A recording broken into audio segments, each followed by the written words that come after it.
Chapter 4. A Field Day and Bivouac. More New Friends. An Invitation to the Country. Many authors entertain not only a foolish, but a really dishonest objection to acknowledge the sources whence they derive much valuable information. We have no such feeling.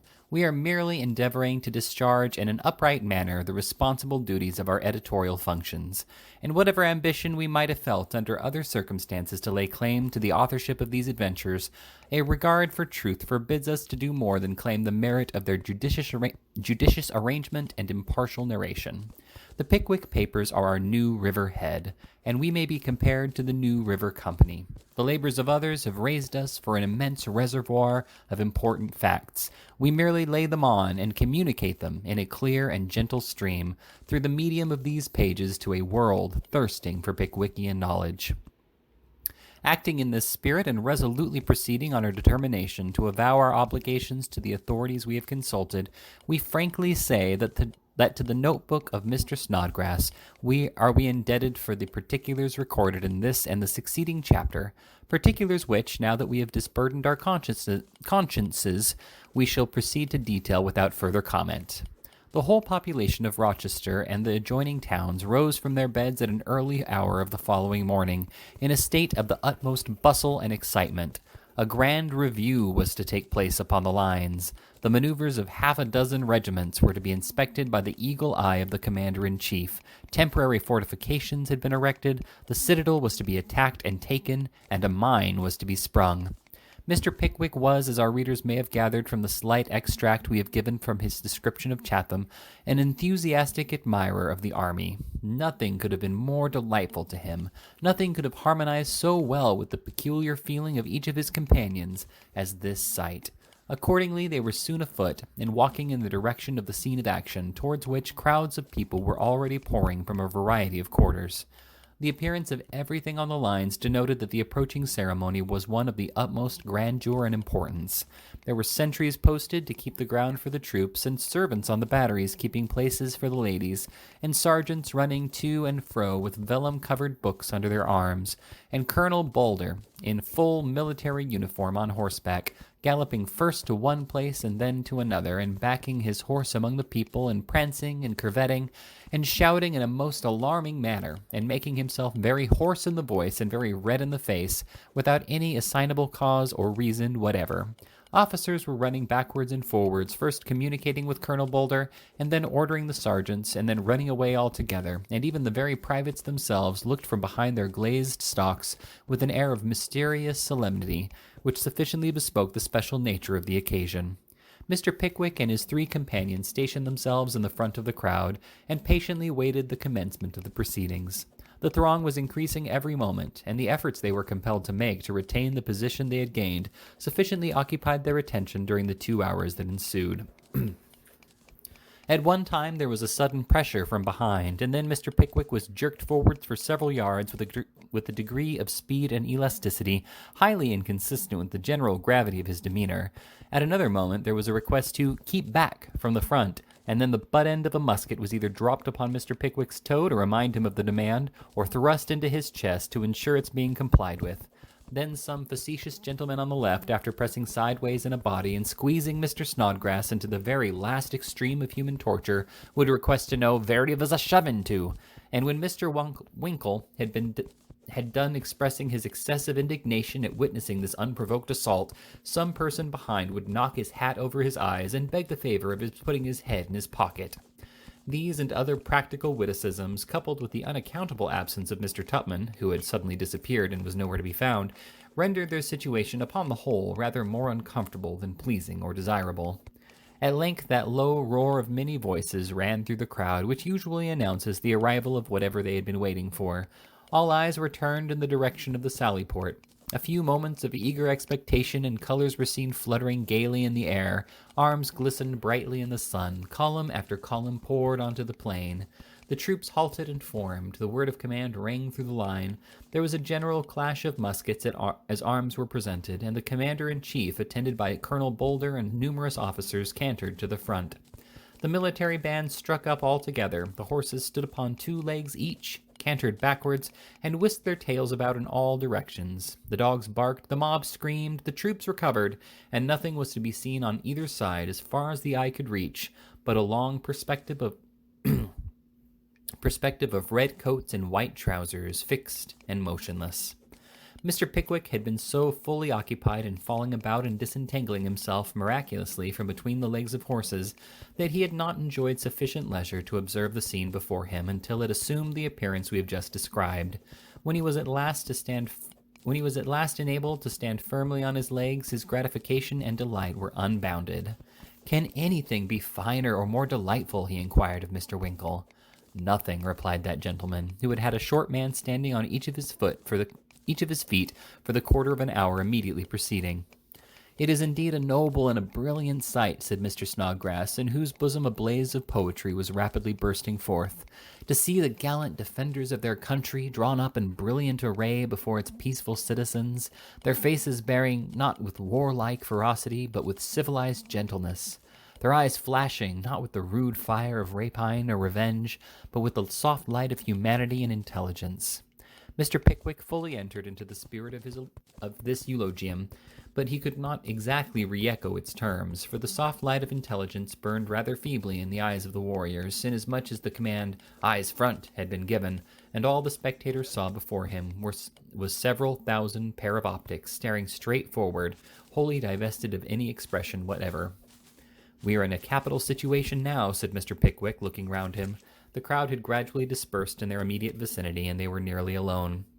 "Capital," echoed both Mr. Snodgrass and Mr. Winkle.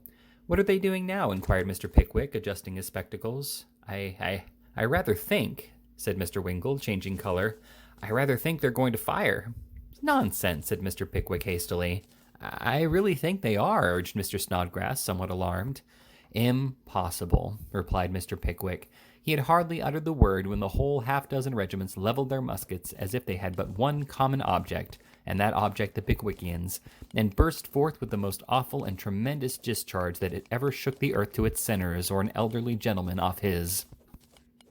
It was in this trying situation, exposed to a galling fire of blank cartridges and harassed by the operations of the military, a fresh body of whom had begun to fall in on the opposite side, that Mr. Pickwick displayed that perfect coolness and self-possession which are the indispensable accompaniments of a great mind. He seized Mr. Winkle by the arm, and placing himself between that gentleman and Mr. Snodgrass, earnestly besought him to remember that beyond the possibility of being rendered deaf by the noise, there was no immediate danger to be apprehended from the firing. But suppose some of the men should happen to have ball cartridges by mistake," remonstrated Mr. Winkle, pallid at the supposition he himself was conjuring up. "I heard something whistle through the air now, so sharp, close to my ear." "We had better throw ourselves on our faces, hadn't we?" said Mr. Snodgrass. No, it's over now," said Mr. Pickwick. His lip might quiver and his cheek might blanch, but no expression of fear or concern escaped the lips of that immortal man. Mr. Pickwick was right. The firing ceased, but he had scarcely time to congratulate himself on the accuracy of his opinion when a quick movement was visible on the line. The hoarse shout of the word of command ran along it, and before either of the party could form a guess at the meaning of this new maneuver, the whole of the half-dozen regiments with fixed bayonets charged at double-quick time down upon the very spot on which Mr. Pickwick and his friends were stationed. Man is but mortal, and there is a point beyond which human courage cannot extend. Mr. Pickwick gazed through his spectacles for an instant on the advancing mass, and then fairly turned his back and, we will not say fled, firstly, because it is a noble term, and secondly, because Mr. Pickwick's figure was by no means adapted for that mode of retreat. He trotted away, at as quick a rate as his legs would convey him, so quickly indeed that he did not perceive the awkwardness of his situation to the full extent until too late. The opposite troops, whose falling in had perplexed Mr. Pickwick a few seconds before, were drawn up to repel the mimic attack of the sham besiegers of the citadel. And the consequence was that Mr. Pickwick and his two companions found themselves suddenly enclosed between two lines of great length, the one advancing at a rapid pace and the other firmly waiting the collision in hostile array. "Hoy!" shouted the officers of the advancing line. "Get out of the way!" cried the officers of the stationary one. "Where are we to go to?" screamed the agitated Pickwickians. "Hoy! Hoy! Hoy!" was the only reply. There was a moment of intense bewilderment, a heavy tramp of footsteps, a violent concussion, a smothered laugh. The half-dozen regiments were 1,000 yards off, and the soles of Mr. Pickwick's boots were elevated in the air. Mr. Snodgrass and Mr. Winkle had each performed a compulsory somerset with remarkable agility when the first object that met the eyes of the latter as he sat on the ground, staunching with a yellow silk handkerchief the stream of life which issued from his nose, was his venerated leader at some distance off, running after his own hat, which was gambolling playfully away in perspective. There are very few moments in a man's existence when he experiences so much ludicrous distress or meets with so little charitable commiseration as when he is in pursuit of his own hat. A vast deal of coolness and a peculiar degree of judgment are requisite in catching a hat. A man must not be precipitate, or he runs over it. He must not rush into the opposite extreme, or he loses it altogether. The best way is to keep gently up with the object of pursuit, to be wary and cautious, to watch your opportunity well, get gradually before it, then make a rapid dive, seize it by the crown, and stick it firmly on your head, smiling pleasantly all the time, as if you thought it as good a joke as everybody else. This was a fine, gentle wind. There was a fine, gentle wind, and Mr. Pickwick's hat rolled sportively before it. The wind puffed, and Mr. Pickwick puffed, and the hat rolled over and over as merrily as a lively porpoise in a strong tide. And on it might have rolled, far beyond Mr. Pickwick's reach, had not its course been providentially stopped, just as that gentleman was on the point of resigning it to fate. Mr. Pickwick, we say, was completely exhausted and about to give up the chase, when the hat was blown with some violence against the wheel of a carriage, which was drawn up in a line with half a dozen other vehicles on the spot to which his steps had been directed. Mr. Pickwick, perceiving his advantage, darted briskly forward, secured his property, planted it on his head, and paused to take a breath. He had not been stationary half a minute when he heard his own name eagerly pronounced by a voice, which he at once recognized as Mr. Tupman's, and looking upwards he beheld a sight which filled him with surprise and pleasure.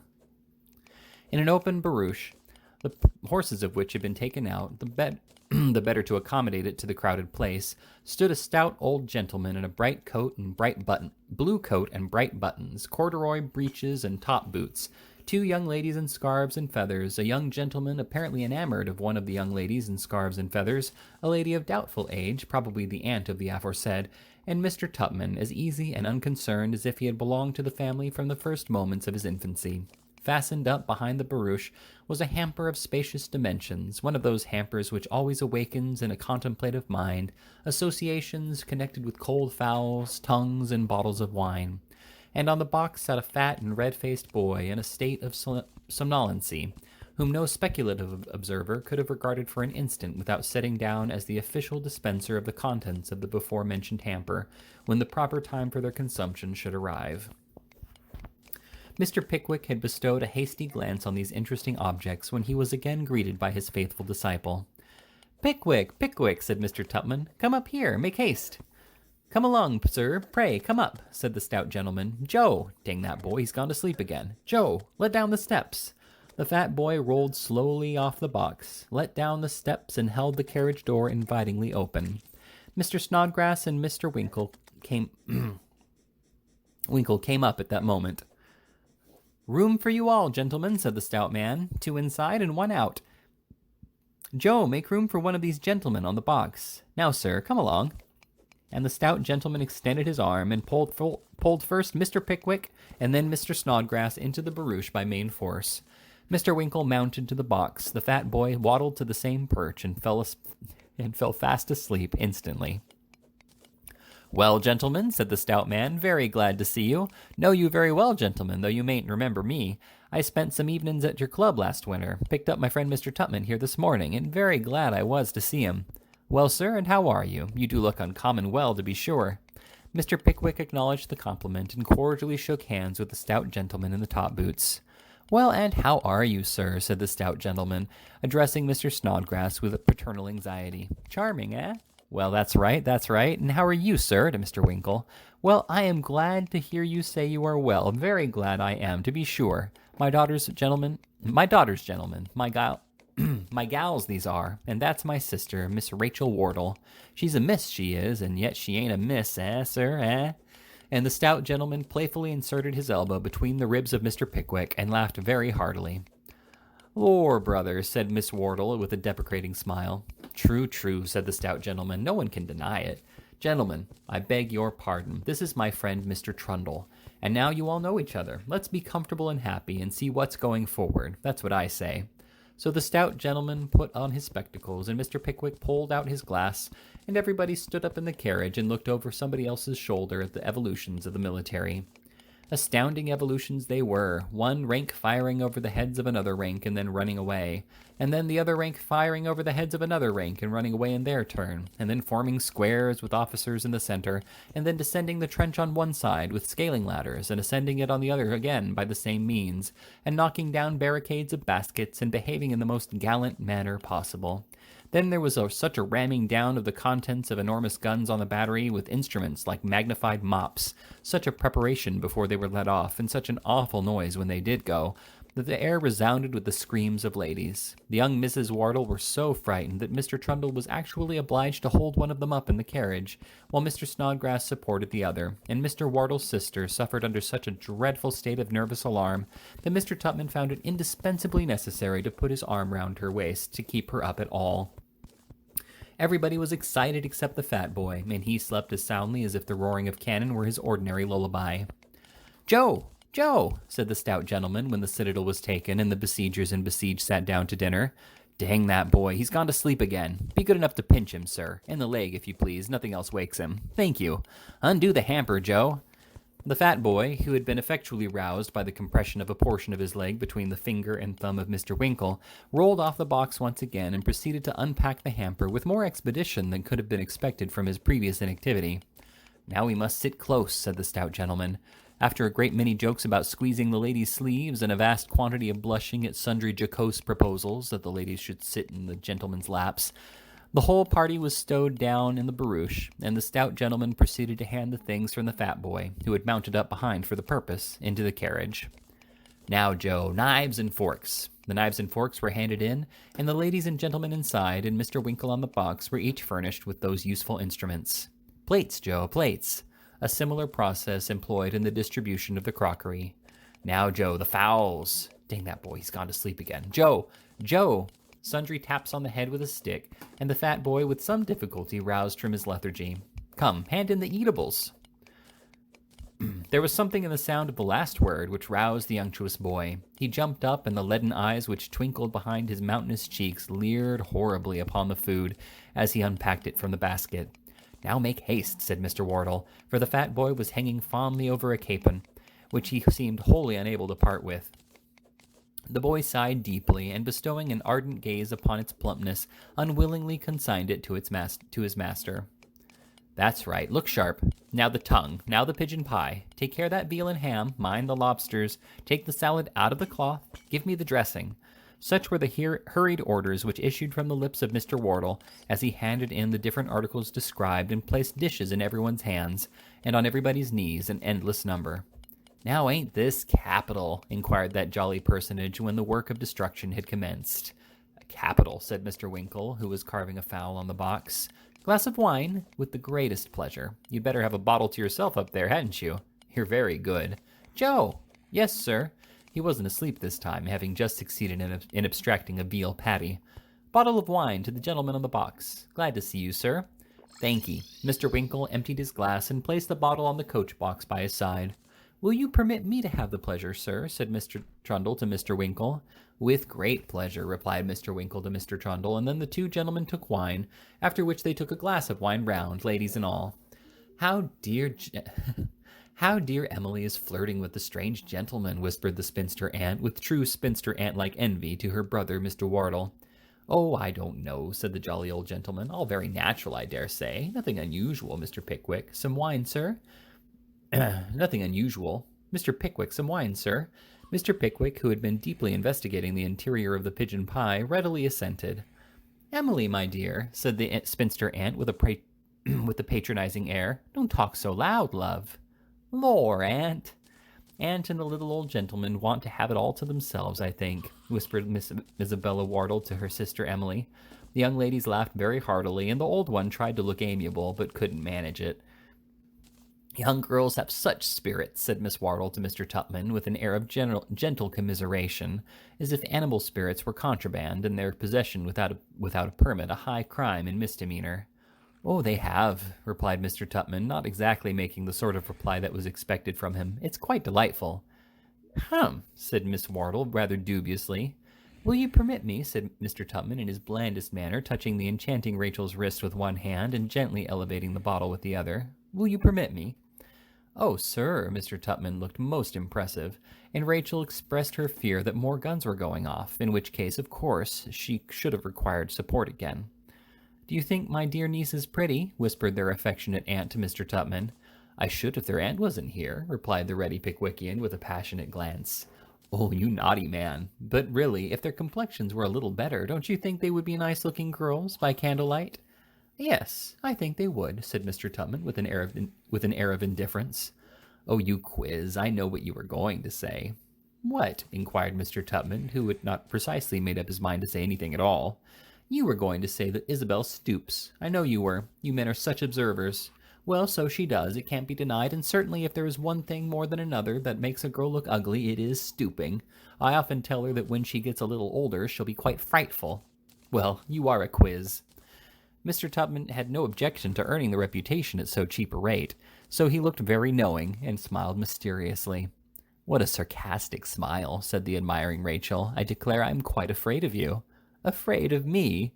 Oh, you can't disguise anything from me. I know what that smile means very well." "What?" said Mr. Tupman, who had not the slightest notion himself. "You mean," said the amiable aunt, sinking her voice still lower, "you mean that you don't think Isabella's stooping is as bad as Emily's boldness. Well, she is bold. You cannot think how wretched it makes me sometimes. I'm sure I cry about it for hours together. My dear brother is so good and so unsuspicious that he never sees it. If he did, I'm quite certain it would break his heart. I wish I could think it was only manner. I hope it may be." Here the affectionate relative heaved a deep sigh and shook her head despondingly. "I'm sure Aunt's talking about us," whispered Miss Emily Wardle to her sister. "I'm quite certain of it. She looks so malicious." "Is she?" replied Isabella. "Humph, Aunt dear." "Yes, my dear love?" "I'm so afraid you'll catch cold, Aunt. Have a silk handkerchief to tie round your dear old head. You really should take care of yourself. Consider your age." However well deserved this piece of retaliation might have been, it was as vindictive a one as could well have been resorted to. There is no guessing in what form of reply the aunt's indignation would have vented itself had not Mr. Wardle unconsciously changed the subject by calling emphatically for Joe. "Dang that boy," said the old gentleman. "He's gone to sleep again." "Very extraordinary boy, that," said Mr. Pickwick. "Does he always sleep in this way?" "Sleep," said the old gentleman. "He's always asleep. Goes on errands fast asleep, and snores as he waits at table." "How very odd," said Mr. Pickwick. "Ah, odd indeed," returned the old gentleman. "I'm proud of that boy. Wouldn't part with him on any account. He's a natural curiosity. Here, Joe, take these things away and open another bottle. Do you hear?" The fat boy rose, opened his eyes, swallowed the huge piece of pie he had been in the act of masticating when he last fell asleep, and slowly obeyed his master's orders, gloating languidly over the remains of the feast as he removed the plates and deposited them in the hamper. The fresh bottle was produced and speedily emptied. The hamper was made fast in its old place. The fat boy once more mounted the box. The spectacles and pocket glass were again adjusted, and the evolutions of the military recommenced. There was a great fizzing and banging of guns and starting of ladies, and then a mine was sprung to the gratification of everybody, and when the mine had gone off, the military and the company followed its example and went off too. "Now, mind," said the old gentleman as he shook hands with Mr. Pickwick at the conclusion of a conversation which had been carried on at intervals during the conclusion of the proceedings, "we shall see you all tomorrow." "Most certainly," replied Mr. Pickwick. "You've got the address? Manor Farm, Dingley Dell," said Mr. Pickwick, consulting his pocketbook. "That's it," said the old gentleman. "I don't let you off mine under a week, and undertake that you shall see everything worth seeing. If you've come down for a country life, come to me and I'll give you plenty of it. Joe, dang that boy, he's gone to sleep again. Joe, help Tom put in the horses." The horses were put in, the driver mounted, the fat boy clambered up by his side, farewells were exchanged, and the carriage rattled off. As the Pickwickians turned round to take a last glimpse of it, the setting sun cast a rich glow on the faces of their entertainers, and fell upon the form of the fat boy. His head was sunk upon his bosom, and he slumbered again.